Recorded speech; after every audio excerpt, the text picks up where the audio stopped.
Thank you so much. Sorry, I realized I forgot one of the most important things about Lorna's show, or about Lorna in general, which is that this exhibition, while it is her first show of new work in New York in 5 years, is on some level a perfect precursor to an exhibition opening in May at the Met. Lorna has a solo exhibition focused on her painting practice, essentially a survey of the last decade of her practice. And it opens at the Met in the middle of May, and will be on view for almost the entire rest of next year. And then we'll have at least one, if not a couple more venues thereafter, and a beautifully illustrated catalog that will include everything in the show, which is over 2 dozen works.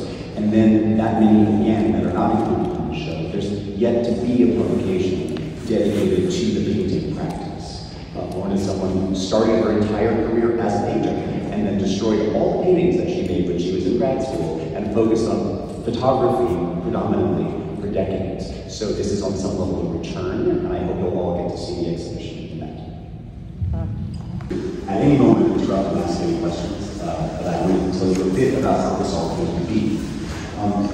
Lorna, if you are familiar with her work, you understand that Lorna has worked across various media from the beginning of her career, certainly photography, but also in the last decade, there's been a big focus on painting, also in sculpture, and works on paper. She made collages for years, and there's some of her best known works.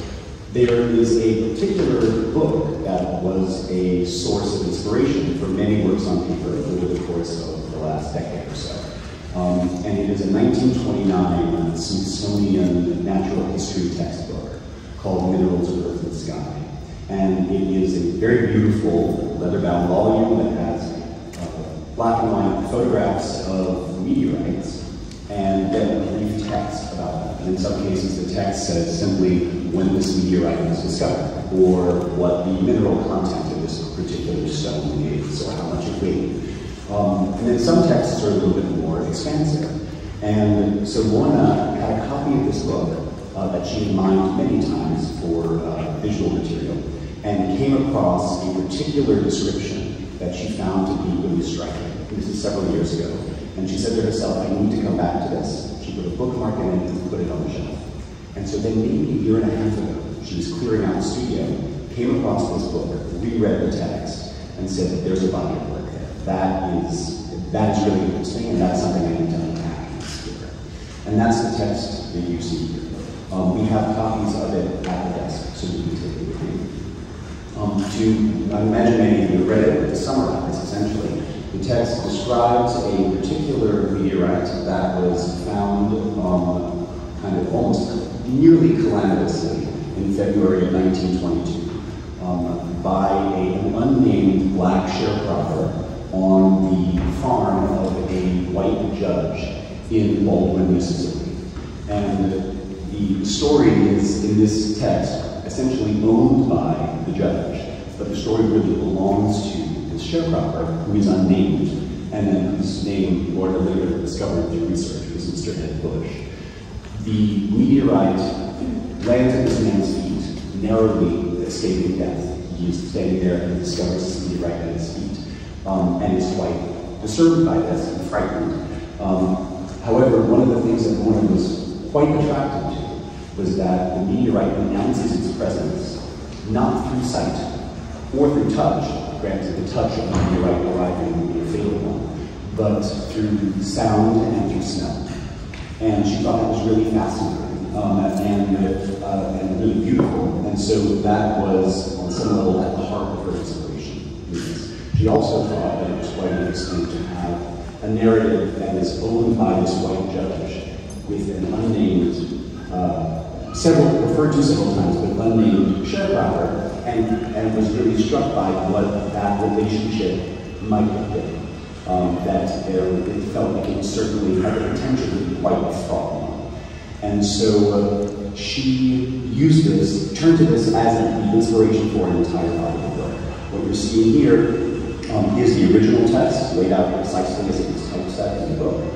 And then over here on the adjacent wall, she has selected a number of words from it that she found to be particularly poignant, and are arranged here on the wall exactly as they appear here, almost as though you've redacted the rest of the language.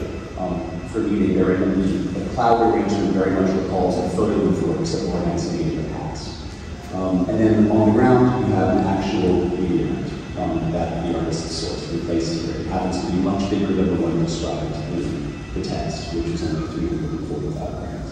And so this was really the jumping off point for the body of work. Now, Lorna was mining this particular textbook from the late 20s. At the same time, she has been, or in the same way that she's been mining other source material throughout her career.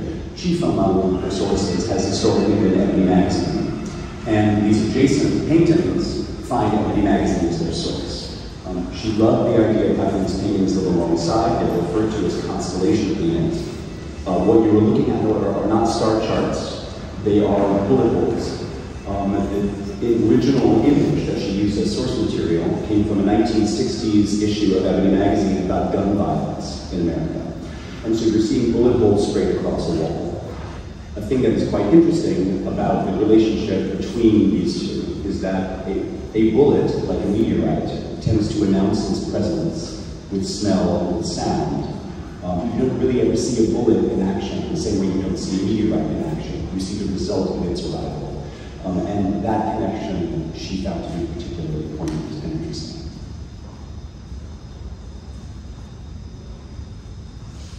If you have any questions about what we're looking at? And so her fascination with meteorites began as a child, and she refers to herself as a girl who loved rocks and still does. She would, in her backyard in Queens as a kid, break open rocks she would find in the neighborhood, convinced she'd find a geode inside. It was going to be a crystal. She knew it. She unfortunately did not find a crystal. But she's always really been fascinated by them. The idea that a meteorite is an object we tend to, really almost universally across cultures in this planet, we tend to kind of revere them, but they have a mystical quality to them.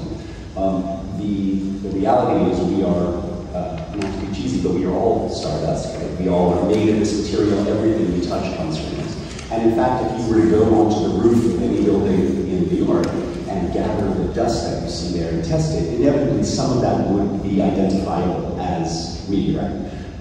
It's just when they show up larger that we tend to then really kind of have a special respect and an admiration for them. And this interest in meteorites is what leads us into the next one. So maybe we can move in that space and talk about that. So now we're in Lorna's temple of meteorites.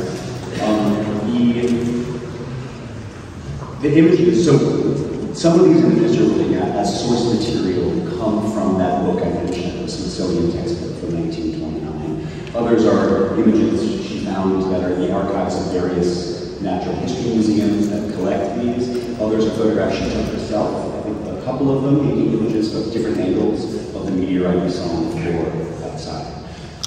One of the things that is, I think, really fascinating and touching about these paintings is that we lose really all sense of scale, right? And so if you look at something like this painting over my shoulder, the meteorite that's depicted here, while we see it very large on the wall, could be the size of a pebble, or it could be the size of a planet. There's absolutely no sense of scale.